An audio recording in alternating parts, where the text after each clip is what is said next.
next guest has cooked all around the world, and he is here today bringing flavors from his travels to our kitchen, preparing a barbecue pulled pork agnolotti. I hope I said that right. Absolutely. That will make you look like a soul food superstar. Please welcome to our home for the first time, Chef Jason Fullilove, and we fully love him. Well, thank you for having me. Fantastic. I mean, glad what to be here. What a great name. I know. It's like a fake name, It's a real Fullilove. name. Yeah. Only LA people ask me that. I'm Oh telling my you. God, best name ever. I don't know what you mean. LA is so authentic. Well, as you can see, Cam, Paigey, and Ken fully love your agnolotti, and we are gonna dig in. Hope you enjoy it. Thank you. we are gonna teach everyone at home how to make it. And it's quite easy. It starts with some chopped up pork. Yeah, right? absolutely. So what we're going to do is we're going to do some barbecued pork, but we're going to make the spice rub first. Okay. Now this is something you can make this spice blend and just keep it in your cabinet. But I want to start with adding the apple cider vinegar to the pork and some of the oil to the pork first, because you don't want to get the wet with the dry if you're going to store it. Okay. So in here we're going to add some little cumin, some cardamom, some chili flakes, Okay. some Korean chili flakes, some mustard seeds. I mean, this is basically What was the base that you started with? It was already brown sugar. Brown sugar. Yeah. I like a muscovado. It's a really nice kind of high-end brown sugar. It has a lot of like cinnamon notes to it. Okay. So what you do is you basically bring a modern twist to traditional soul food, right? Yeah, you know, my whole career, I've done high-volume fine dining. I've worked, you know, French, Japanese, Italian, and at some point in every chef's career, they want to do something that's kind of highly personal, right? Okay. And I didn't see anyone in Los Angeles doing a reflection of what modern soul food could be, and kind of paying homage to that cuisine and showing that it could be competitive in today's culinary landscape. So that's really why I started this project. And what is modern soul food? What is the definition of that? So every culture around the world has its own, you know, soul food. And you see a lot of French and Italian chefs take the food they grew up eating and repackage it and put it into a fine dining, a really nice restaurant establishment. And I wanted to do that with the food that I grew up eating and still use some of the ingredients and influences that I picked up along my way as a chef. Yeah. So Soul food is like a big hug. it is. And you're really right, every is. It's culture very has it. comforting. This is so comforting. Yeah. Yeah, I was gonna say I'm getting a hug right now eating it. Yeah. Lovely. So we're just gonna sprinkle some of this on here like this. Okay, and you'd put olive oil on there as well? Yeah, olive oil, apple cider vinegar, and obviously this will be better if we had, you know, an opportunity to smoke it. Oh, that would be amazing. But you know, you could do this in your oven as well. Low and slow, 350 degrees. I'm sorry, 300 degrees for about 3 hours. Oh, so if you really? went in the smoker, you could go a little bit lower than that and really get those flavors in there. And it'll have a different flavor if you smoke it, though, won't it? Absolutely, absolutely. So we're just gonna pop this in the oven over here. Could you use liquid smoke in there? You could definitely use liquid smoke. That's a good hack, yeah.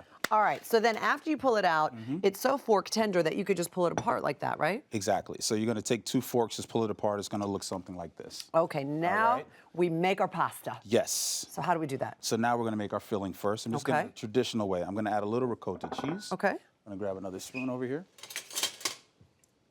Give this a little mix. And was that a specific type of pork? A specific cut?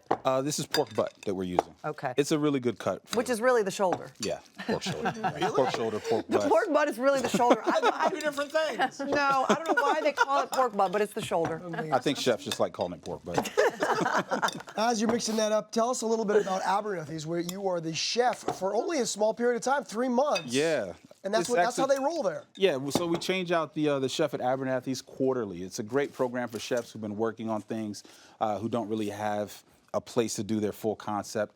It's called an emerging chef program, and it's just been fantastic. So for you. we've been really busy. I'm the second chef in resident there. I'm going to be there till about March.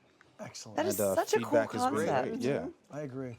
And you have a restaurant that's in the brand new stadium. Dude, so I started this concept, Barbergine, about 3 years ago as a pop-up. And we kind of outgrew our space. I turned it into a residency. Then I got an offer to do a licensing deal with the stadium. So we have a small space in there as well. And the football stadium, that's amazing. So this pasta is very simple to make. I mean, I know people get a little intimidated about making their own pasta, so it's very simple. Pasta really only has 3 to 4 ingredients. It's Okay. water, flour, egg, salt. It really is so Yeah, simple, but it everyone really thinks is. it's hard. It's Yeah. not. So we're gonna take this pasta sheet here. I just brushed it with a little egg. Okay. And this is just the basic agnolotti filling method. So traditionally, you would take, your filling would be very smooth, and you would pipe it and just roll it and crimp it. But because we're doing this really like chunky, robust pulled pork, it's too thick to pipe. So we're just Okay. gonna put it down in dollops like this. Oh my gosh. And I guess you probably have to be careful not to overstuff, huh? Exactly. There's a scoop size you can buy called the 100 scoop. It's the smallest size scoop. Ice cream scoop you can buy. It would be perfect for this. Oh, okay. All right, so then That's we. what I give my prep cooks so they don't mess it up. So we're just gonna fill these up here. Okay. Can you buy the pasta sheets already rolled Oh, out? absolutely. You can buy pre-made pasta sheets. Yeah, no You're already problem. thinking, how do we I'm make already this thinking, easier? Yeah. There you We're go. gonna fold this over here, just like this. That was the opposite way of I thought. I did not see that coming. I thought it was in the cut.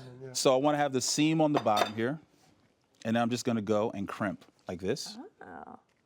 Oh, they look like little taffies. Yeah. Little present. It's really fascinating watching you do this. I know this is something that you do like day in and day out, but for us, I know this for is- us. I know. it's pretty magical. It's such an art It to is. see an amazing chef do their work.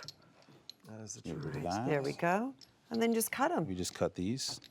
And you pop these in boiling water? Exactly. For how long? About 5 minutes, depending. So we make so many of these at the restaurant. We actually store them frozen because they stay better, and then we drop them in the water. So they take about 5 minutes to cook through. If it's fresh, it's going to cook a lot faster than that. So you know they're ready when they start to float, huh? Yeah, when they float, they're ready to go. So I'm just going to fish these out here. Okay, and we will start plating. And I know you're This serving sauce. it with that delicious corn. What is that? So this is a charred cream corn. So we just take corn, we char it on the grill, and then we put it into some heavy cream and bake it in the oven until it thickens. So all the cornstarch and sugar is just going to come out. It's going to get really nice and thick. I'm going to throw a pat of butter in here as well to finish this. Some a little bit of lime juice. Interesting. The flavors are just so amazing. Thank you. Another spoon here. Cream corn is really big in the South. Yes. I love cream corn.